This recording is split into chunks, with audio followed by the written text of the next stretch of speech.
Hey, good morning, everybody. Welcome to Centerpoint. My name is Justin. I'm one of the pastors here. I want to say thanks for being here, and we're so glad you're here.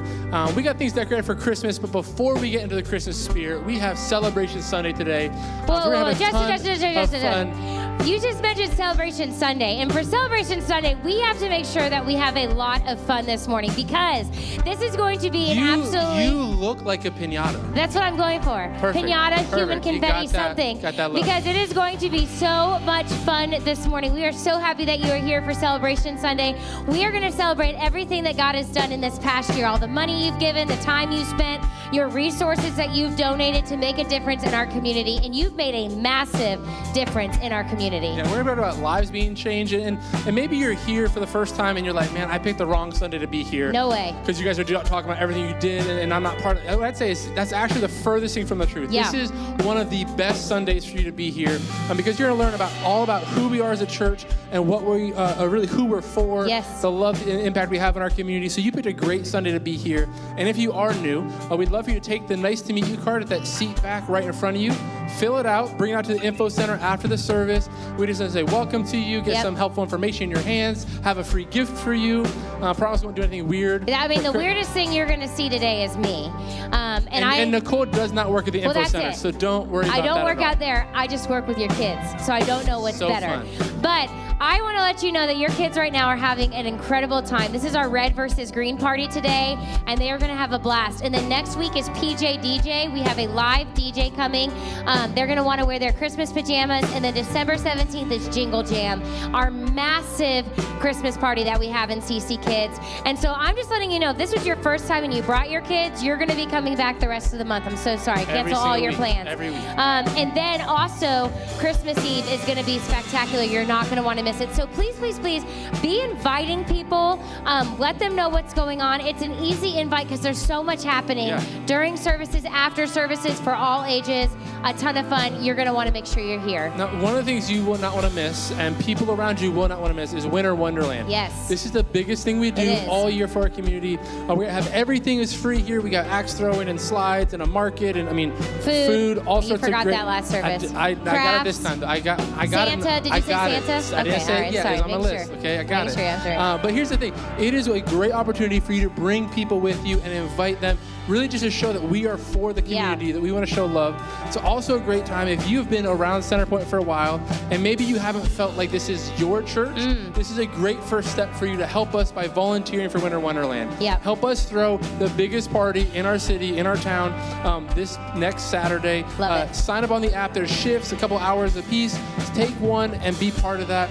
The other thing with outreach is, you may not know, but we have Unfiltered Radio, which is a radio program that is broadcasted to 3.2 million. 3.2 million I'm serious. people. You think I'm making up that number, but I am not. Well, that's a lot of people. That is a lot of people. Only a few people clap, though. Florida. A lot of people listen, a few people clap. That's all right. That's all right. This is Celebration Sunday, too, though. I know, and I'm trying to get them warmed up with this outfit, but apparently you're rubbing off on them. I don't know. Y'all like me more than Nicole, right? No. No? Okay, don't worry about it. If you like me, clap and cheer. I'm just joking. We're not going to do that to you. So here's the deal. Unfiltered Radio is a unique opportunity we have. We reach 3.2 million people every single day in the Central Florida area. Pastor Bryant is going to have an informational lunch after this service to tell you more about this unique opportunity we have and how you can be part of reaching even more people with that. So we'd love for you to join us over in the Next Steps room after this service for the Unfiltered Radio informational lunch. It's going to be 45 minutes long. We're catering in Carrabba's. You won't want to miss it. Lunch will be on us. And if you're like, gosh, that was a lot of information, I'm bored already, forgot everything, toned Justin out, that's fine, because you can download our app. We love each other, in case you're like, who are these people? So much love in my heart. So much. You it's hard to contain it, the app. You can download the app. If you search Centerpoint FL in your app stores, look for the orange and white logo. You can sign up for everything on there. You can set push notifications. You can tithe.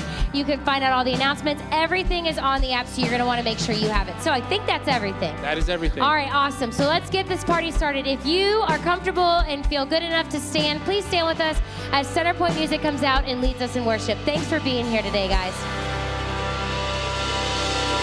Good morning, Centerpoint. You guys ready to worship this morning? Let's go, y'all. Hands together. Come on.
soul. Put your hands up. Put them together. Come on. It's Celebration Sunday. We're going to have some fun today. All right, come on.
Y'all can take a quick seat. Thank you so much. Good morning, Centerpoint. My name is Bradley Hamilton. I'm our family engagement pastor, and I'm actually going to invite a couple of families up with me.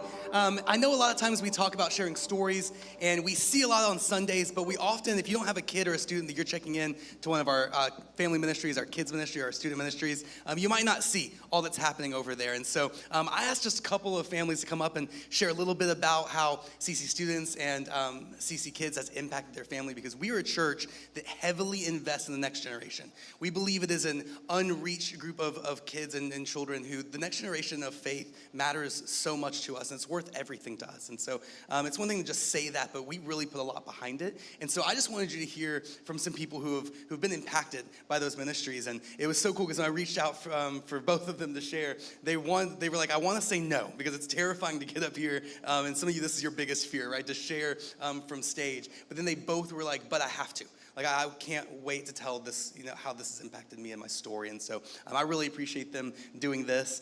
First, I'll start with you guys.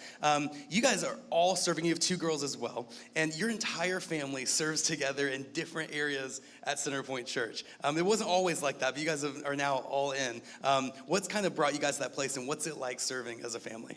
So serving, has been awesome for us as a family. It's changed, the way we see church. It's changed Sundays for us.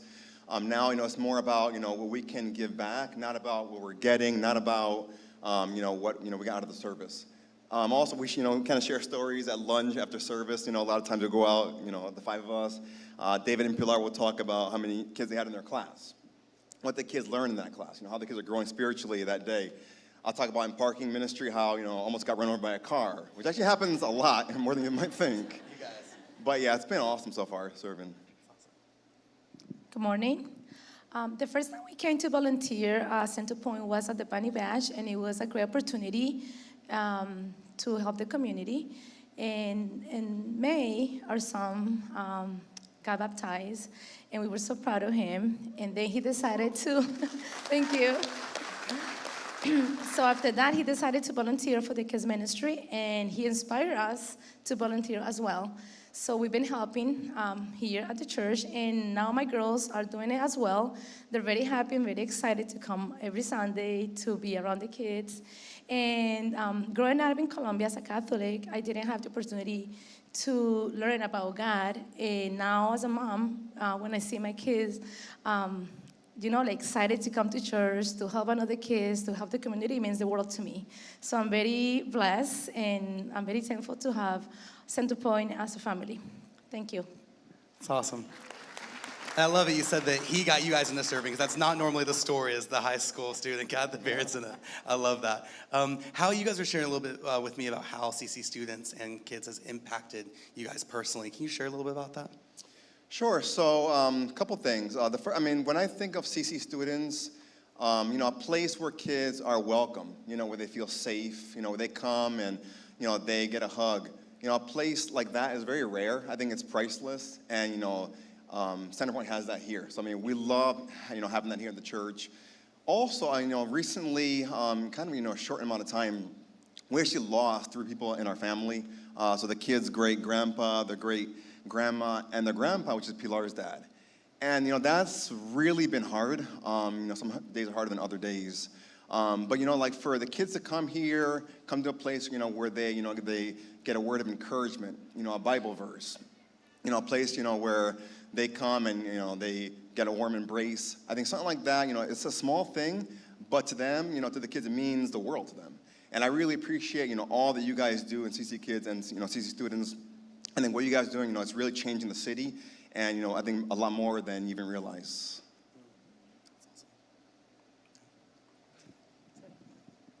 So CC students has impacted my life because I've met people there since I was in 6th grade, and I'm still friends with them to this day. And it's just a good environment because you have kids your age, and also you're surrounded by God. And CC Kids has impacted my life because just serving makes me feel more connected to God and I have a purpose. It's awesome. And I'm just so thankful for you guys and your family and all that you do. It's making a bigger impact than you know, and thanks for sharing with us even the impact it's having in your own life. Speaking of kids, Chelsea, you have 33. I do. I actually have 5, and they're all involved in CC Kids. That's them. And 2 of them are actually being baptized today. So it's a good morning for us. 2 of them are baptized in just a little bit, which is incredible. CC Kids has been very influential in helping me create the foundation for my children in their faith. I'm a really proud mom today. So also, I have a son with special needs, and his teachers and the leaders have gone above and beyond to create a safe place for him where I feel like I can be comfortable with leaving him and coming into service and actually, growing my relationship while he's learning about Jesus. So that's been huge for us. That's incredible. Yeah, she made sure, she was like, you ask me about that, because I want to talk about the impact that has had in being able to trust this ministry with my kids and how I've seen them grow. And so tell us a little bit about, you were sharing with me just the impact that it's had on you and your family. Can you share a little bit about that? Right. So Centerpoint has a program that's called the Bridge Builder Buddies, which is a one-on-one pairing program that they pair up the special needs students with either a teenage buddy or an adult buddy who just is an extra pair of eyes and extra pair of hands just to help someone who might need extra help. Miss Tracy has been amazing to Luke. Miss Christina has been teaching my other kids. And there's several little people in this building that don't realize how much of an impact they're making on families like mine. Jacqueline has gone above and beyond to anything I need for Luke or any of the others. She's always willing and able, and as a mom of a child who has special needs, that has been influential because we've tried other churches in the area, and they basically said, if you don't teach in his class, you can't come. So it's been very influential for having a church who has got my back as a single mom to 5 kids, and then let alone it be a special needs kid. So it's something that I really am grateful for. This church has grown tremendously on us. And your clap should be even bigger, because not only does she show up every single Sunday on time with 5 kids, I have 2 and I'm not on time, but then that wasn't enough. You actually signed up to serve, and so now you're also serving a service as well every single Sunday. Right. Why do that? Well, for me, it comes back to impact. You know, the people that pour into my kids and make an impact on their lives, I want to do the same to other people's families. So a couple weeks ago, we actually had a new girl who came in, and she was just so shy at the beginning of service, and she wouldn't even come into the classroom. And, you know, we finally coaxed her in and told her all the fun things we're going to do. And by the end of the service, she was participating and laughing and giggling and playing with the other kids. And it was so nice to be able to tell that family, like, look, your daughter was so involved and so excited to be here. We hope you come back. And she actually has been back every Sunday since. So that's why I do it. That's awesome. I love that. I know I'm a little bit biased, but thanks to people like you, we have the best team here at Centerpoint. You know, so yeah, no shade on the other teams, but we're the best. But truly, I mean, it takes several hundred people to make all of this happen. And I just want to give you a couple of glimpses at some of those stories. But I know that so many of you are giving hours and time out of your week to invest in this next generation. And you're making sure we don't just say that, but we do that. And so can I actually embarrass you? If you are involved in CC Kids or CC students in any way, can I actually have you stand right now? I just want people to see how many people are involved in CC Kids and CC Student Ministries. You can actually stand. I see you, so I know who you are. Yeah, can we give it up for them? And then lastly, can you also give it up for these guys on stage joining me and sharing their story? It's not easy to do, and we're just so thankful for you guys, so I appreciate that. I said at the beginning, but we want to be a church that invests in the next generation. We believe that it's worth everything. And what's so cool is that we're seeing that happen. We see so many kids and students engaged from our community every single week. In fact, the normal national average for adult to child ratio is about 25% in churches. And we are reaching 45 to 60% of that same ratio, which is incredible. And it speaks to the fact that there are kids, there are families in our community who want to be here. They feel welcomed here. They feel at home here. And so I just want to say thank you for allowing us to become that type of church. It's who we set out to become, and we are watching that take place. But what's really exciting is I know that this is only the beginning. We have so much up ahead. And as I look for the year ahead, there are a few priorities that we're really excited about. One of those is we're looking at how to expand and make more literal space. Because of that ratio number, some of you know what it's like to be in a classroom with 15 or 22-year-olds, and we are running out of space, truly. And so we want people to know that they are welcomed here, they are invited here, and so we need more kids space. So we're looking at expansion options, which is going to be incredible. You heard Chelsea talk about what we're doing for special needs. We're actually launching several new initiatives over this next year in ways to make everything that we do more accessible to all types of kids, because we truly want every family to feel like they have a place here at Centerpoint. So there's a lot of exciting things coming with that. We also just hired a new elementary coordinator. Her name is Heather Hanks, and she is phenomenal. She has been in the education system for 18 years. She was an assistant principal and left that role to be here because she just loves our church and she loves what's happening and she wants to help us go further faster. Some really exciting things coming for students. We're actually taking a camp and retreat that we haven't done before, just to give them another way to go deeper in their faith and connect in more relationships. And so I can't say thank you enough for being a church that comes behind the fact that we want to reach the next generation. We want to give them a safe place to explore faith, and it's happening. And so thank you for all of you who make that possible. Now, I don't know if you know this, but the group behind me, Centerpoint Music, they also lead on Wednesday nights. And when they lead on Wednesday nights with our student ministry, it's sometimes a little bit louder than Sundays. It's sometimes a little bit crazier. There's a lot more flashing lights, and so let me just warn you, they decided to give us a little taste of what we see on Wednesday nights here. So for some of you, you're going to love this. You're all in. You can be a kid again on this next song. For others of you, you might need to enjoy it from the lobby if you have light sensitivity. I mean that. But they just want to give you a taste. And I want to show you why our students love being here on Wednesday nights. So if you will, let's stand together. Centerpoint Music, take it away.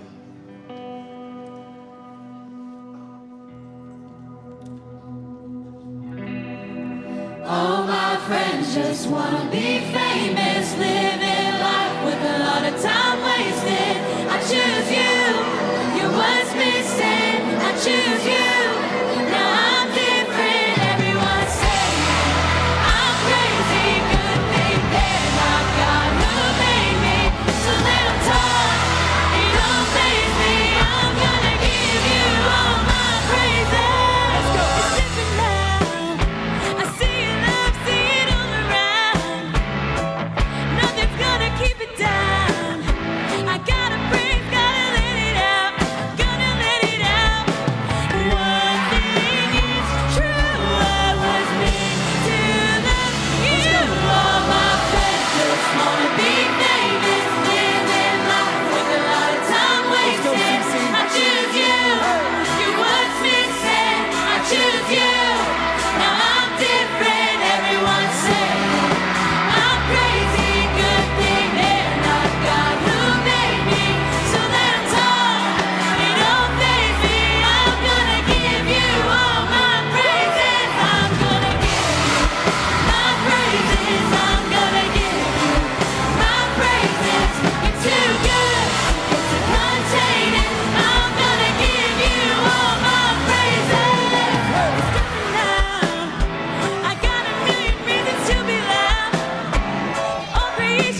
surface. You're coming into focus. We're going back to the basics. The glory of your face is the reason why we do this. The winds of worship blow. Oh, the doors of heaven open. Jesus, you're at the center. Lord, help us to remember the reason why we do this. It's all about you. It's all about you. Always has been, always will be. All about you. All about you.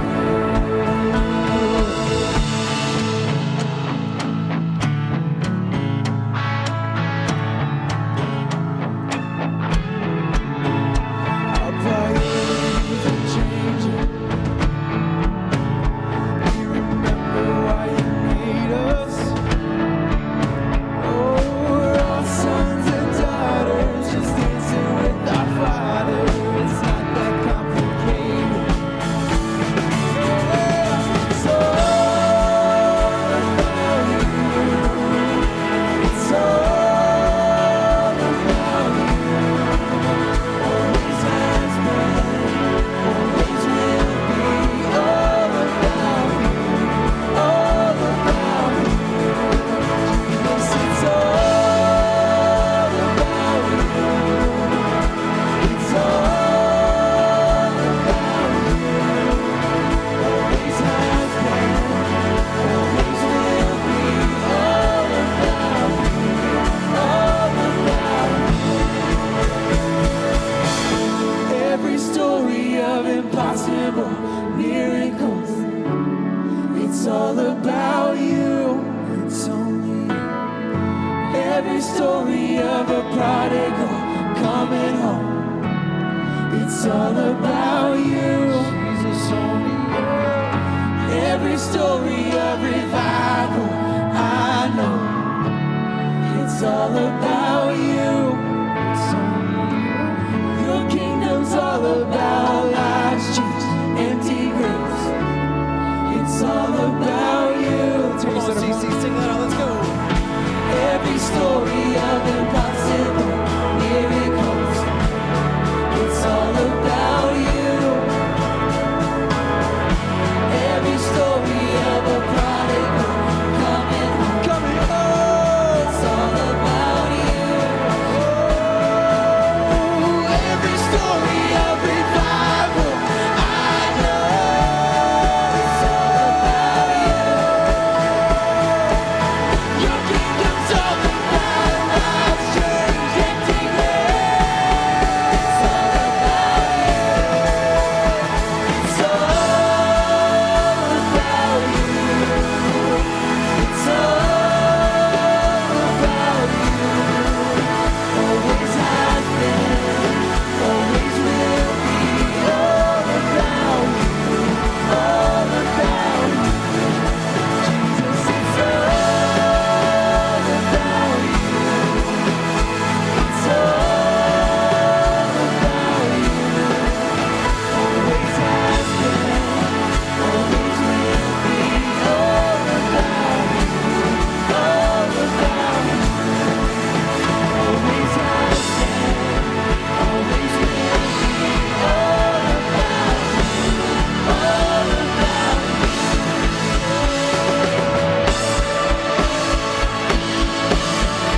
About you, Jesus.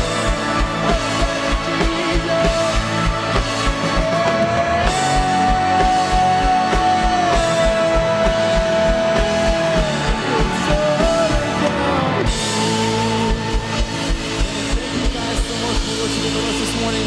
You can take a quick seat. Well, hey guys, you know, today is all about celebration and celebrating what God has been doing in our gathering. And honestly, that just comes down to individual stories of individual people and how God has been working through them.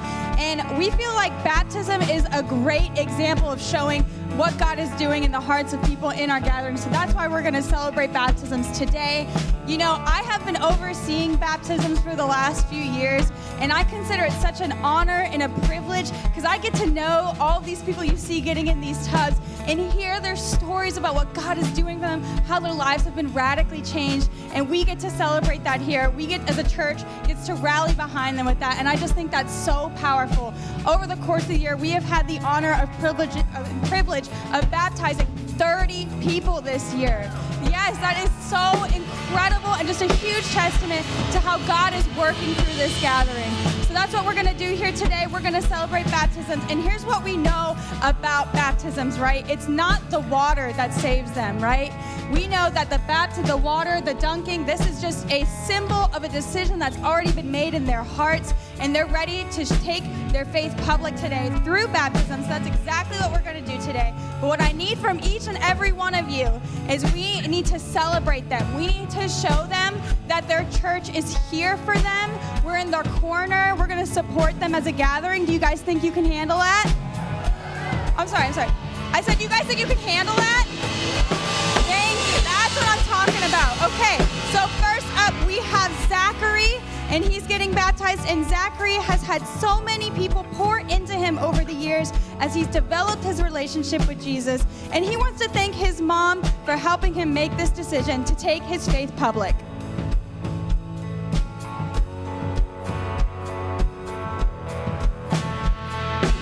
Make some noise! Congratulations, Zachary! Okay, next we have Jessa. Jessa and Zachary are actually siblings, and I think it's so beautiful that they're both getting baptized together today.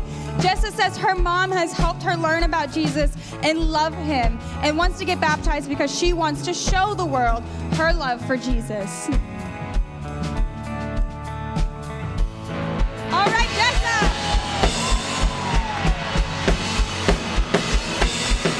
Congratulations! Okay, we have Hannah here.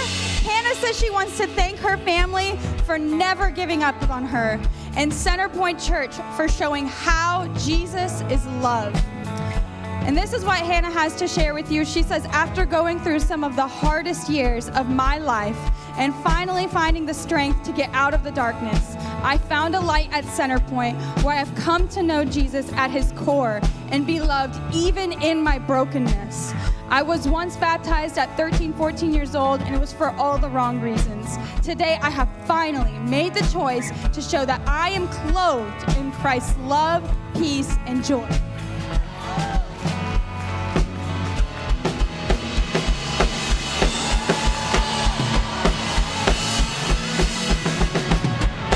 Congratulations, Hannah. Okay, last we have Kenna. Kenna has been so excited for this baptism. When I called her mom to get her ready for today, she described, I love that she says this, she described Kenna to be bursting at the seams with Jesus, and I just love that so much. She is ready to make this public declaration and show the world just how much she loves Jesus.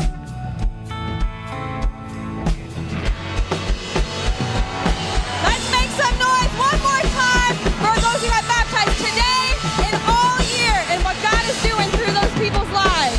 Congratulations, you guys.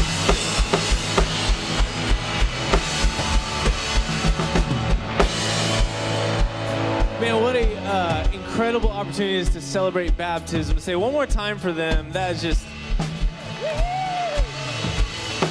such a cool moment to go public with your faith like that. Well, hey, we have celebrated kids. They are doing amazing things. They're crushing it over there. We've celebrated students. We're so excited for what's going on there. But hey, our goal is to help people take steps towards Jesus and their relationship all across the board. So that includes adults. We just want to celebrate adults for a second. We've got stuff that happened all year long. We've got big numbers to announce in a second. I wanted to quickly highlight 3 things: our community groups, our growth groups, and our new young adult ministry that we launched. Our community groups have exploded this year.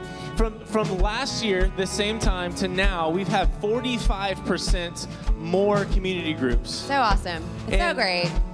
and growth groups, a brand new thing we're doing. You can celebrate a long time. I'm just going to keep talking.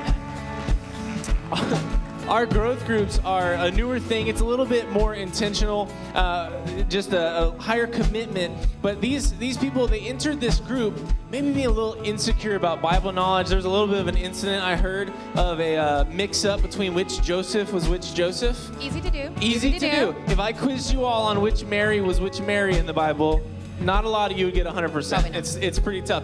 But over the course of this year, they have done studies together, worked on things, and now they are praying for each other. They're leading prayer. They are leading Bible study, just leaps and bounds from where they were 9 months ago. It's just an incredible thing. And so we're loving what we're seeing there. And also in our young adult ministry, across America, across the world, young adults leave the church like no other generation. I mean, that crew is a very difficult and a tough season of life. And so we want to just answer that call and be there for them and say, hey, we're here. Whatever questions you have, we want to answer. We want to talk through things with you and really live life. And so we started this young adult ministry. It is now growing. They're meeting every single week, talking about deep. Yeah, there's the shout. They're sitting on the front row. That's right. Look at that. Right over there. Almost every young adults, man, the best. But hey, what I've loved about it is the people that walked away from church, people that gave up on church are finding like connection in that group and being able to ask questions in a safe environment and now are actually leading. They love leading. In fact, this is a statistic I found. 80% of the young adults that have attended for 1 month are now serving somewhere on a CC team across this campus. That's really awesome. They are incredible. Yeah. But generosity, serving, always a focus for us at Centerpoint, continued in 2023. What do we got? Yeah, so you guys know, if you've been around for a while, we started this fourth Sunday for the city this year. If you're new, just to give you a quick explainer, at every fourth Sunday, we like to do something for our community. So we partner with various nonprofits in our area, and we gather together to meet physical, tangible needs. So we have you guys bring in items, and then we also ask everybody to give a $4 gift, and all of that money goes straight to our community partner that we're highlighting that month. And so we started this at the end of 2022, so we have now had 1 full year of doing it. And so I wanted to kind of tell you guys what you've been able to do. So this year, in the course of just since January, you've been able to give cash donations in the amount of $11,800. Can we celebrate?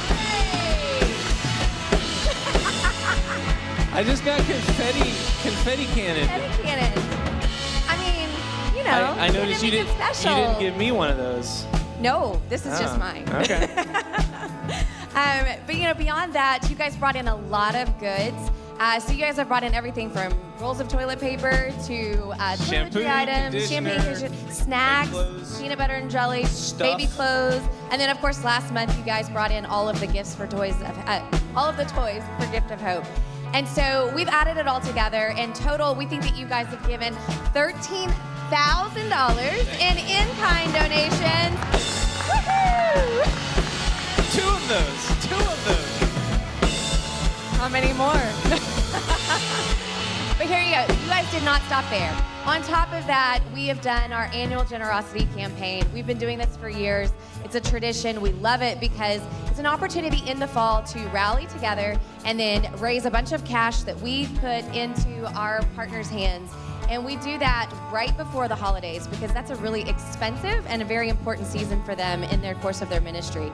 And so you guys this year you showed up again, as you always do. And so are you ready to hear the total from the generosity campaign this year? Yes. You ready? All right, so total cash donations, $28,200. Woohoo! And on top of that, a total community impact of $53,000 this year. So exciting. That is so awesome, guys. We are so impressed by what you've been able to do this year. Yeah, that is amazing. Thank you so much for your generosity. Thank you for serving. Thank you for helping it make my job really easy as I'm talking with these partners. They love this church. They love you. But hey, this is not just random numbers. These are real people, real stories, real life change. And so we didn't want you to just hear us talk about it, but we have a video set up where you can hear their stories from them. Check it out. Yeah, check out the screen. So I found Centerpoint probably about a year and a half ago after kind of being in and out of church, me and my wife. We met in church and then kind of got away from church. And then eventually we started bouncing around, and we found Centerpoint because it's like not even half a mile from our house. We did the online thing, the YouTube, a couple times. I was like, let's just go. It's right there, like take that jump. And this is the first church I've been to that I was like, this is home. Like I felt comfortable right away. I felt accepted. I didn't feel judged. Like I've been to those churches where like you step in and people are looking at you like, oh, this guy doesn't belong here. Like that was one of the first things. Like when I walked in, I was like, okay, this is comfortable. Like I can be here. I feel comfortable here. Like I got baptized at this church. I got the pleasures of baptizing my nephews, which is a highlight of my life. Like top 5 moments of my life is being able to do that. My son got baptized here. Like just those things like right there. And then being here, again, I felt like I was family. I felt like I was a member of this church, and them always like asking for volunteers, and I was too scared to do it. I'm like, no, I'm not gonna do that. Like I just wanna stay in the shadows. And then as I was here, just getting to know people, finally it's like, okay, let me step up. I do Wednesday nights with the youth. Again, I love doing it. Love dealing with them kids. I felt like it was something I've always kind of had to do. And then I bring my nephews into it, so I get to teach my nephews as well. Just everything about this church has been absolutely amazing for me and my wife. My son doesn't complain. Every Sunday morning, it's like, hey, we're going to church. Cool, let's go. Like we haven't had a single Sunday in a year and a half where he's like, I don't want to go. Like we really got to go. It's like, let's go. Yeah. So I'm loving everything about it so far. Like I can't wait to see where this continues to progress, but it's been absolutely awesome for me. I listen to you talk about the youth and your involvement with the youth, and I think we're kind of on the other end of the age spectrum. And that's one thing about Centerpoint. They talk about diversity in various ways, but there really is diversity. So even though we're a little bit older, we immediately found a lot of people in our age group. In fact, they started a small group a couple of weeks after we started attending for mature people.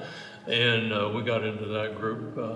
The pastor's father, Dale, is one of the leaders of that group, and it's turned into a really tight-knit family type group, and it's been a great experience. We love the teaching. We've heard all the pastors. We love them all. The music is just fantastic, I think. So it's just home. And I say, it is a diverse environment, and churches say everybody welcome, but I think that's really true. It's everybody's welcome. That's been a huge thing. Does the music keep you young? Yeah. It does. He loves it. I really love it. When I came here, I was a little bit skeptical about contemporary Christian, especially more of the upbeat. And the church where we used to attend, they would have that, but we would stand and I would get tired and sit down. And at Centerpoint, I never even sit down because I just love it. I love the music. Yeah, it's very cool. I've become a real fan. Yes.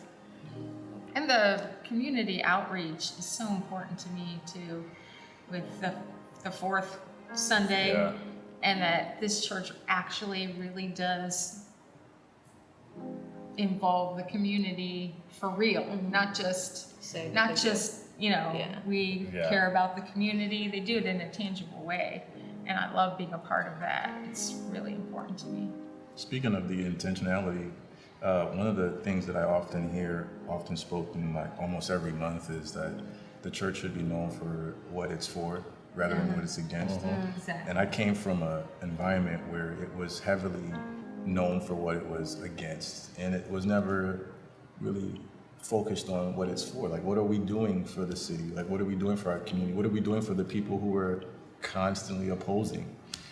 And that was one of the reasons why I transitioned out of where I was at. And I got to a point where I couldn't no longer hold my questions in and my concerns. And I addressed that to my prior pastor at the time. And when I addressed it, it wasn't received really well. It was received as I was being rebellious. And I was publicly shunned from the church that I was at, on the pulpit. Wow. With my family, which was unaware of what was going to happen that faithful church service. Yeah. And that was the last straw, because when you're unable to be free to question or to ask or to be concerned about your faith, that's a red flag. You know, that's a major red flag. Yeah, for me personally, coming to Centerpoint was an accident. It wasn't my original intention.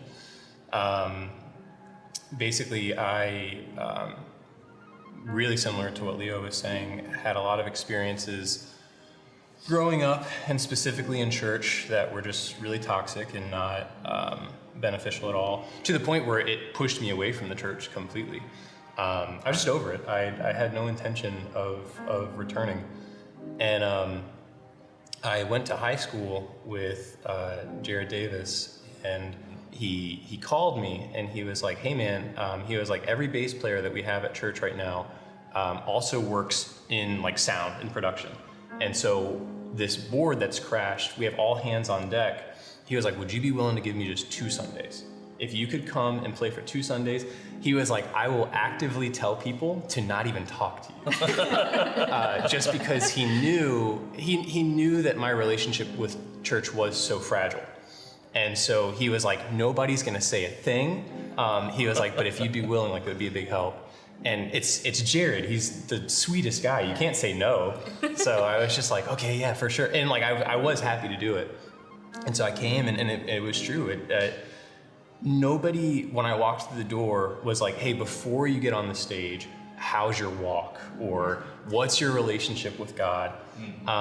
And that definitely made me feel welcome. And then, you know, before I knew it, my 2 Sundays were up and I had gotten to know all of these great people. My relationship with God still never came up once. And I remember when I was packing my stuff and getting ready to go home, I was like, I don't think I'm ready to go yet. And so getting to know these people has been huge. And I think the community aspect of it is what's been big for me, because right now in this moment, I still have days where I'm trying to figure out what my relationship with God is. But I think for the first time, it's okay to admit that, or I feel like it's okay to admit that. Maybe that's faith. I don't know what it is. But the community aspect of it is what's helped me heal and process all of my old hurt, so that now I feel like I kind of have brand new eyes and I can have a relationship with a God that I always wanted to know was there. And for the first time, it feels like a real option. And I don't know, I think that the environment and the family and the friends and everything that we've made from being here it's what makes it worth it to me. It's awesome. I feel like it's crazy to like hear. I feel like all of us kind of came to Centerpoint in a way that wasn't like on purpose. But one thing that I've always said is just like that, like obviously everything happens in God's timing, but like for each of us, like we all came in a way that was like, he was like, okay, this is where you need to be right now. And that's definitely like how it was for me too. I mean, I was like church hopping before I came to Centerpoint, and Jake worked at Centerpoint at the time, and he was like, why don't you come? Like, why don't you just try it out? Because I was at a church that I felt like when I walked in, like I was just like, ooh, like it just felt weird. Like it didn't feel right. And I came to Centerpoint and I was like you said, like it was like home. Like it just felt immediately like I was like, okay, and like I was safe. And like I think that obviously like God knew like I was craving that safety for what was about to happen in my life, because I was at the beginning of like really horrible mental health struggles. And like I didn't know that was coming. Sorry, I'm not trying to get emotional. But I found a community that allowed me to not be okay. And I hadn't felt that before. And I met people who honestly like saved my life, which sounds like a dramatic thing to say, but it's really true. And it was in God's timing, and he knew that I needed that foundation to start with, so that way when this was about to happen, that like I would be okay. And now, like, I've met people who, like, I want to be in my wedding, like my best friends, and like people I'm like, this is my family. So I feel like it was just like a massive blessing to like that I was able to hear him and be like, okay, like I will go, like I will try this out and see how it is, and like without it, like I don't know really where I would be. So sorry. That's really awesome.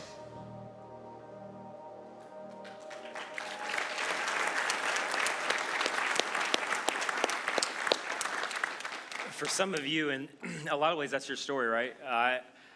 Their story is your story. In fact, I just know from many that I talk to online, you're in the house today, I can't imagine where my life would be or where my student would be. And the question that I always ask is, what about your kid, maybe adult kid that's walked away from the church a decade ago? Or what if it's a son or a daughter that's in your home? What if it's a parent that just struggled with doubts and don't know if they could ever return to faith? Or what if it's a family member where their marriage is hanging on by a thread and they're struggling and there's dysfunction, and they, like so many people, feel like the church is the last place that they can go with that dysfunction? Or what if it's your neighbor who, honestly, like there is some kind of openness to Jesus, but they have been so hurt and traumatized by the church and other Christians that they'll never step foot in the church again? And my question just for us as a church is always to just ask the question and get you to imagine for them for a second. Imagine for them a church that really is the safest place in the world for anybody who's struggling with anything, including them with their story and their background. That they could find a place where they came and somebody didn't try to just fix them as a project, but actually loved them toward healing. Like imagine for that person or those people that come to the forefront of your mind, and most of us have those, especially if you're a follower of Jesus, that they experience the church as welcoming, accessible to every single person imaginable. Not just people that we deem as okay in church world with our checklist, but every single, and welcoming, accessible doesn't mean just that you get a seat, right? It means you get to play a part. Because that's how you reconnect in relationship or connect in relationship with Jesus. Or imagine for them a church that really was a church that was diverse, multiculturally, multiracially, multi-ethnically, multi-generationally, where people from all walks of life, not one segment of culture, not this homogenous just kind of like country club thing, but all walks were seen and heard. Because you guys know this, right? The message of Jesus is for the world. For God so loved the world. Or imagine for them for a second that they really could. There was a church that it was progress at your pace. And rather than walking in the door and getting a veiled, you're welcome, but then here's the list of 7 things, get your junk together, or, here's behavioral modification crammed down your throat, that they actually instead experience community. They experience family. And this is a crazy idea. And that was the thing that actually inspired them to follow Jesus. Or what if, like, you imagine a church for that person or those people that you know about, where the church for them, in a culture where the church is anything but known for this, was known for loving their neighbor radically. Radical generosity, rather than like who they vote for. Political party, the latest crap that they're boycotting, and evangelicalism, or all the stuff they're against. But instead, the church, imagine a church for them that was known for loving their neighbor from every side, every walk of life, every background. And so I just want to say all that to say that is the church that you are creating. And specifically, if you are like involved in this, blood, sweat, tears, you serve, you give, like you're in the trenches. I just wanted to say to you for a second, if you're online today, seriously, with all the sincerity, thank you for what you are created. This is a microcosm. This is a small segment of the lives that you are changing. But it is significant. And in a culture where more and more a church like that is unique, you're doing something really, really special. And you're reaching people literally that nobody else is reaching in our community. And it's been our whole goal from the very beginning, unapologetically, that we were going to set out to create a different kind of church. A church that would be, as we put in our language, an alternative to church as usual for all people. And when we meant all people, there was no qualifiers. It was really all people. In fact, the guiding verse for our church, and by the way, I'm not going to preach a message, so chill. Like, I'm going to be quick and I'm going to be done, okay? So one time, in fact, I'm just giving you one verse today, so you're welcome. But they're like the first big church dispute in Acts, which tells the 30-year history of the church after the resurrection. They had this big dispute, and the whole dispute was around how inclusive the church should be. Who should we let in? Like how open should we be? Like how confident are we that we don't have to lean into behavioral modification? Jesus can change any heart in any life. Like how much do we believe that? And in the middle of one of these meetings, James gets up and he makes this profound statement that should be the marching orders for the church in every generation. It's been a guiding verse for us, because here's what he says when all of them are arguing back and forth. He just gets up in the middle of the meeting. He's like, listen, here's what we need to do. Do not make it difficult. For in their context, Gentiles, or in our context, do not make it difficult for people who are what? Turning to God. In every generation, in every community, in every city. Or basically, make it as easy as possible for people to say yes to Jesus. In fact, the biggest barrier for the church should not be all the stuff they're against, or here's the 13 rules, or here's the latest thing that we boycotted, or it should be the biggest barrier for the church should be somebody else's decision of whether they're going to say yes to Jesus or not. Everything else, honestly, is peripheral. That's the thing. And we set out from the very beginning to create a church like that where we would make it easy for people to say yes to Jesus, and you're doing that. And I just want to say in a couple minutes that we believe with everything in us that this is in some way strategically our time as a church to make a generational impact on this city and this community. In fact, for us as a church at least, over the next year, there's some potentially historic things coming for us as a church that are massive. And I don't know if you know this, but we have some of the most exceptional volunteers that you'll find anywhere. We have over the last couple years, by God's grace, no overstatement, some of the best marketplace and educational leaders that have joined our staff and taken massive pay cuts to do it because they so believe in what God is going to do through this city. And that for whatever reason, God has given us a unique stewardship of a unique vision and ability to reach people that nobody else is reaching in our area. There's not many churches where people walk in active atheists and agnostics and eventually begin a relationship of following Jesus, and you're doing that on the regular.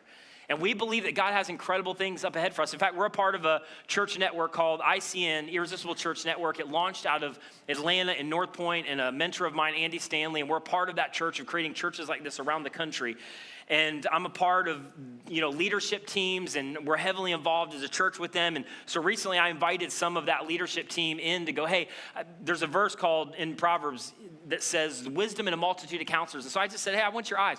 Do you see what we see in terms of the potential and the opportunity of what God's doing here in this city? And what they said back to me, some of legitimately the greatest leaders in the country in terms of ministry said, hey, I think that you guys have uniquely been given an opportunity to impact an entire region where you're at. And then they said this, and I will not forget that. I shared this with our staff several months ago. They said, make sure that you steward it well.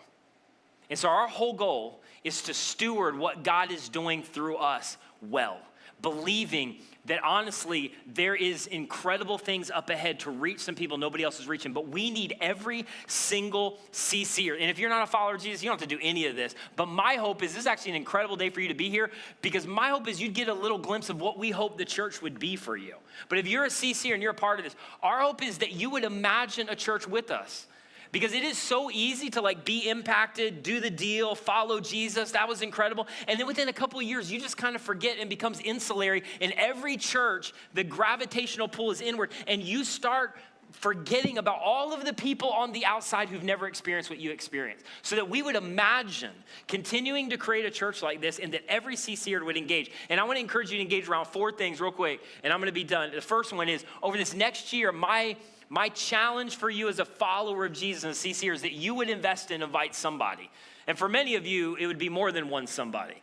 That every baptism story just about, every student's life who's rearranged, every marriage that's reconciled, people who come for the first time and have new eyes to go, I didn't know church could be like this.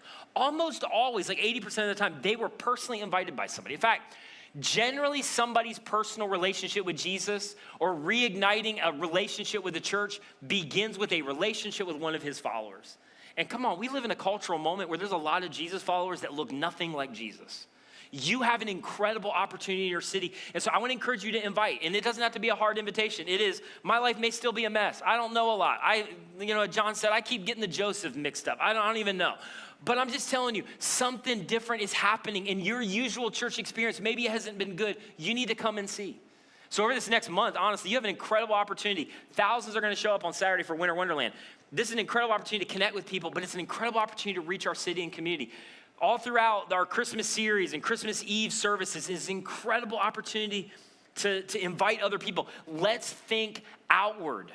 Let's not think like a country club church. This is not about us. And so I want to encourage you to invest and invite. And come on, can you imagine if every CCer did this over the last year, the multiplication of these stories that we'd see, that we would get to be a part of? Invest and invite. Second thing I want to encourage you to do unapologetically is that you would financially be generous to your church if you call this your church. And if you don't, you're like, I don't, bad experience. All the churches want is your money.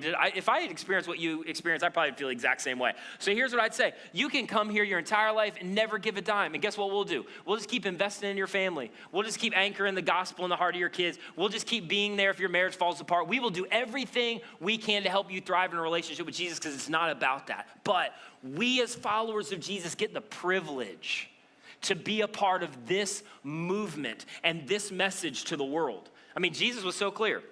Where your treasure is, there your heart is. And wherever your heart is, your treasure is. That what you care about, ultimately you invest in. And one of the things that last year I'm so grateful for is we had 261 people for the first time began to give financially, which is an incredible thing. But I'll just be straight with you. We're growing faster than our finances can keep up. And so we need people to step in. And if you're one of the hundreds, like my family and others who've given, who've invested consistently, I just want to say, again, with all the sincerity, thank you for what you are doing. Because every single one of those stories of life change, you become a permanent part of that story forever. You are a part of making that happen. So I just want to challenge you over this next year, what I talk about all the time. In fact, I gave you a challenge a few weeks ago. Pick a plan, pick a percentage, make it a priority. Pick a plan. I'm going to support my local church financially. Pick a percentage so that it is consistent generosity. It's not just you're surprised at the end of the year. And then give it as a priority. It is seek first living. And watch what God does. I challenge you to take God seriously. For some of you, you're just getting started out. So just give up a couple Starbucks and an Amazon package and just go, I'm going to invest in this. And I'm going to watch what God does over this next year. And here's the last thing I want to say on the subject. We have some historic things coming up for our church. Bradley kind of mentioned it, but in our CC Kids environment, like right now, as I'm speaking, we're at 80% capacity every single week. And even when we're like 70 or 60 here, depending on the week, we're still filled up over there. We are at about a 45 to 60% kids to adult equivalent, which is double the national average. We're reaching so many young families. We are out of space. If you're a small group leader who's been in a small group with 25 kids, you know what I'm talking about. That is not a small group. That's a big old class that is not manageable. And we're running out of space. There's been times where we're at 90% capacity. And so it's an issue. And then in adults, we're increasingly moving in that direction. We actually moved into this facility full-time in 2020. And now as things have begun to kind of normalize after the pandemic, we are beginning to fill up again. And there's many weekends we're at 80% plus in our adult services. And if you know anything about facilities, that's the magic number. You get there and it starts to become crisis. And over this last year, certain Sundays, we're up several hundred people year over year. So extrapolate that out over the next couple of years. We have a big problem. So here's our solutions. There's two, and we can kind of choose which one we want to do. The first solution to our space problem is stop inviting people. So just forget number one, stop inviting them. It's too much of a headache. And if you would stop, it would be less stress on our staff. And stop inviting them and having them love our church. It's just too much, specifically in the kids' environment. In fact, drop kids off at another church with more space and you come, but it's too much. So that was the first option we came up with in our brainstorming. Just stop inviting people. So ignore number one. But that's not a good option. Then the second option, which I think is a better option, is we have to create more space. And so we have initial plans to create more space. We've been working on for years. We've gone through multiple iterations of this, trying to get the most economical, because we're not a church that's into building buildings. We're into building people's lives. And that's not a cliche, it's true. So how can we be as economical as possible? So we have an initial plan that we hope to start this next year to expand and build out our kids' space, because it's already tough. We will be at crisis mode a year from today. Just mark it down.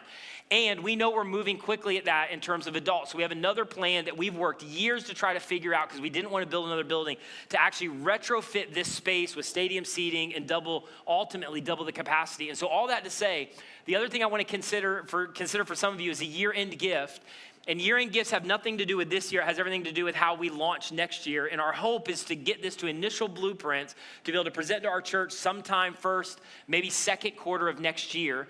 And so a year-end gift will go a long way into us being able to make that happen. If you're a business owner, you got donor advised funds, this might be the thing that you're looking for. But consider giving a year-end gift. And then for the rest of you, consider being a planned percentage priority giver this next year. And last thing, I think I said, this is the second time I've said last thing on this, but last thing on this, now move on. We think a lot of the church in terms of like intervention, right? Somebody's life's falling apart, the church intervenes. I think we're good at that as a church. We do that all the time. But what we need to begin to realize is the church needs to also be about prevention, not just intervention. And when you give a planned percentage priority giver, not just spontaneous, when you feel it like consistent, like my family, over 10%, I'm not asking you to do that. That's just what I've done or what I was taught to do. I give it first. And God has blessed so many times. And there is nothing greater than being a part of those stories of life change. But when you do that, it creates a generosity stream that allows us to not just focus on intervention, but prevention. Have you ever thought about the fact that we get the chance to keep some marriages from getting to the place where they're hanging on by their last thread? That we get a chance to invest in students maybe before they get to that place where they are knee deep in depression and in a place where they're not sure if they have any worth. That we're able to anchor the truth of Jesus in the heart of a kid that maybe they avoid some of the church trauma that you experience. We're not just about intervention, we're about prevention, and we get to be a part of that when we give. So I want to encourage you, invest in Invite, give financially to your church if you're a part of this. And the last thing, I'll go quick. I want every CCer to volunteer as a bridge builder if you believe in this. Every CCer. Volunteer somewhere. And you've heard me say this for years. We talk about bridge builders because I hate, maybe that's too strong a word, but I hate when people are like, oh, I'm just a volunteer. No, you're not. You are a conduit for the power of God. That there is nobody that just volunteers. I mean, you heard the story earlier about in the parking lot. This dude's risking his life every week to park cars. It's a big deal.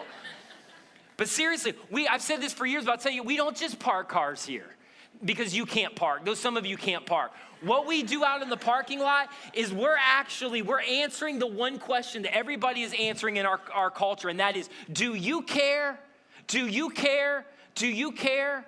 And we're answering that long before a message is preached on the stage. We answer that in the parking lot when a car drives. We do not just get together in community groups and have refreshments and bad coffee. That's not what that's about.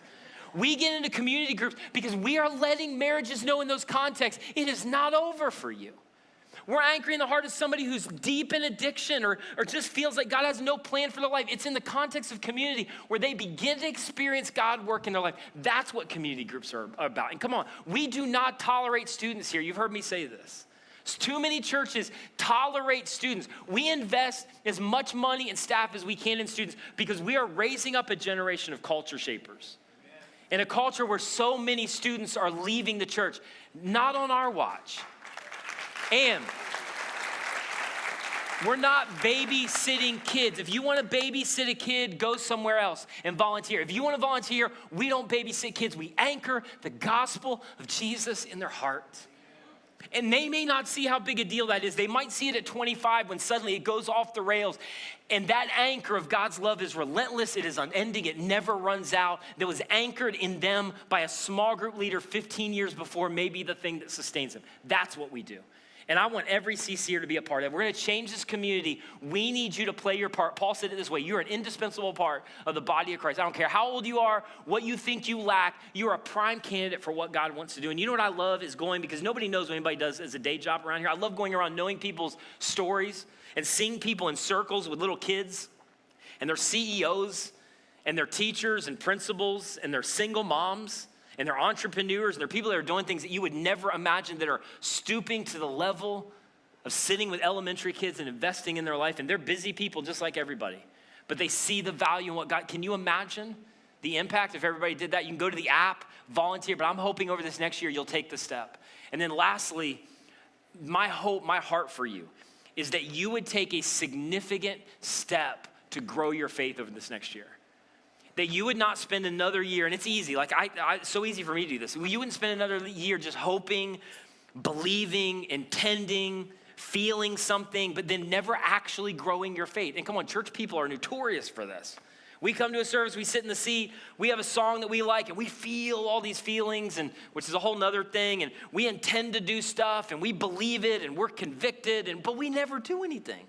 And so I want to encourage you specifically around community groups, which I think is the best context to grow in your faith, to get into a community group, to get into a growth group, a short-term community group, whatever it is. We have a bunch of options.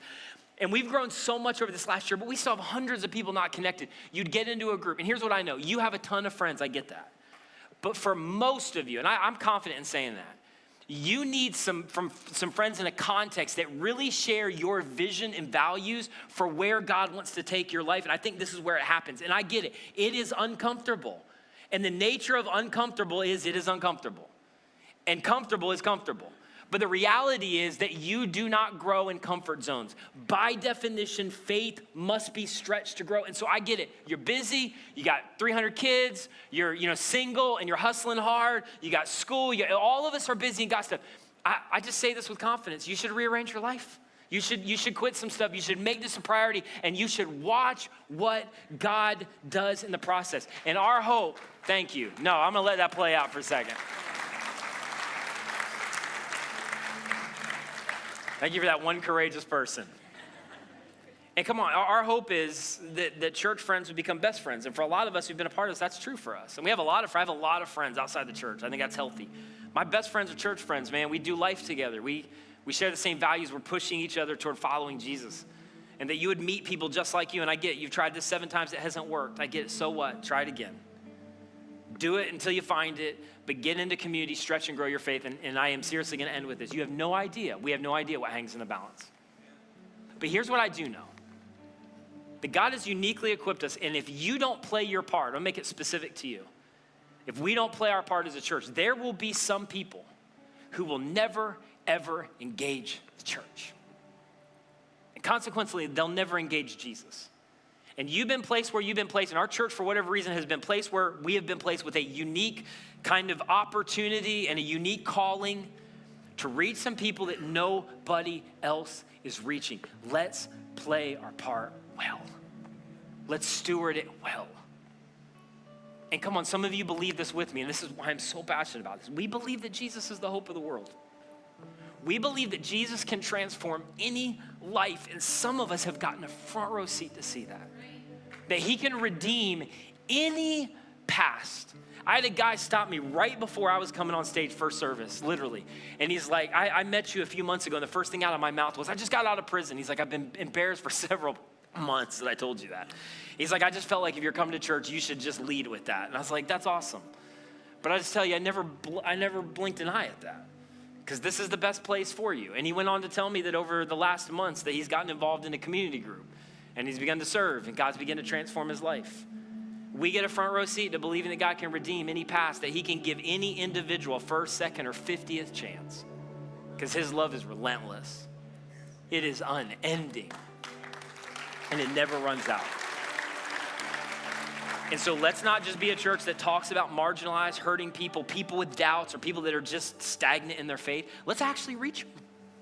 Let's actually give our lives away. Let's actually, the value of your life at some level, to quote a mentor of mine, is going to be determined by how much of it you give away. Let's give away our life. Let's be the church that we actually care about our city. We actually believe that everybody lives forever somewhere. We actually believe that Jesus is the hope of the world. And we have no idea what hangs in the balance, but we know this next year there's going to be a bunch of people baptized. And that there are going to be kids for the first time who are going to raise their hand and they're going to place their faith and trust in Jesus. And it's going to anchor their life for the next 5 decades. And students for the first time are going to know that God has a meaning and a purpose and a plan for their life. We are stewards of the greatest message on planet Earth. And so often the church has gotten in the way of that message. Let's get out of the way. Let's remove every barrier. Let's just make Jesus the lead story. And I believe we will turn, whatever our run is, I'm hoping for me the next decade or two, we will turn a region, maybe beyond, upside down with the message of Jesus. But we need you to be a part of that. So, will you engage? Will you engage? Will you be a part? If you would, stand with me, and I just want to pray over you and over us as the team comes, and we're going to close it out. Jesus, I just pray right now for however this stirs. This is going to sound a little insensitive, but for those of us who are followers of Jesus, I pray that you would not let us rest until we join you on mission. That you have a hope and a future for us. You have given us a destiny, a plan, and that to live our lives outside of it is kind of insane. And so we surrender and we commit to following you. And God, I pray with everything in me and in us that we would lead a movement here that would not be about us, it would be about Jesus, and that we would turn a city, a community, a region upside down. That's the thing that you've placed on our heart. And as we're about to sing, we believe that you can be taken at your word, that you're going to do it, that you are able to do immeasurably more than we could ever ask, think, according to the power that is at work in us. And so we give you praise and glory for what you have already done, and we look with vision and expectancy and hope to the level that we're willing to be obedient for all that you're going to do in the future. And so, God, do your thing, get all of the glory, and we pray this in Jesus' incredible name. Amen. All right, guys, y'all want to go one more time? Let's do one more song. Let's have a good time. This is Celebration Sunday, y'all. Let's go.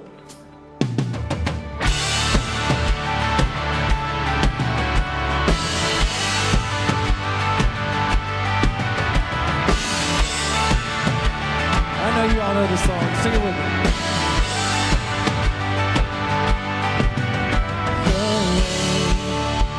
There's a lamp unto my feet.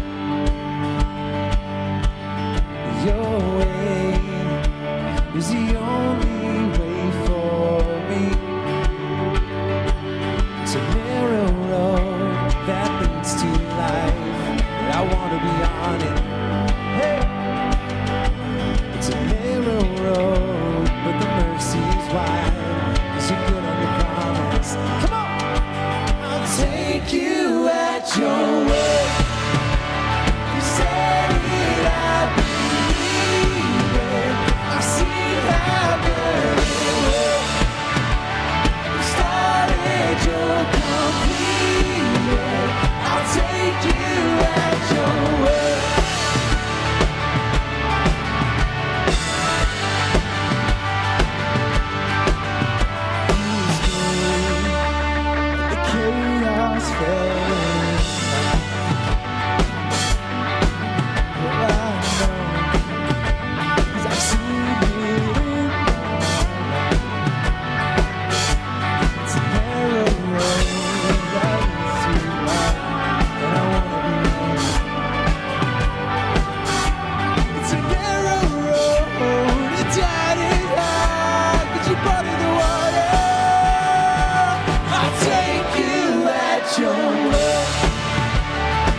you at your word. You said it, I believe it. I see how good it was. You started, you'll complete it. I'll take you at your word. You're good on your promise. Yes, I know. You're good on your promise.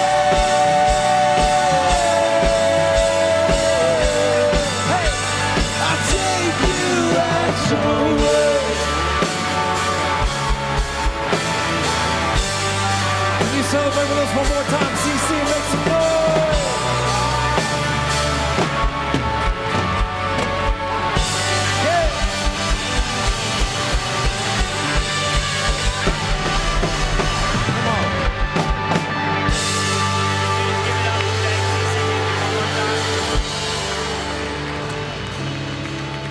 As you go out, Winter Wonderland is this Saturday, great invite opportunity, and we have about 100 opportunities for volunteers. So app is the easiest way, or there's a booth out there or a table, I don't know what I'm talking about. You can sign up right there. We'd love to have you a part of that. And then the last thing is that we didn't talk about today, our first Unfiltered Radio lunch. This is actually our largest outreach from about Gainesville to West Palm, and it's expanding well beyond that. About 3.2 million people, which is absolutely crazy. And so today, if you want free lunch from Carrabba's, we still have spots open. You can go there. It starts promptly at 12:30. If you're a business leader, you may be interested in terms of advertising. Others of you may just want to know about it, know how you can pray about it, and know what God is doing as a church. So I'd love to see you at 12:30.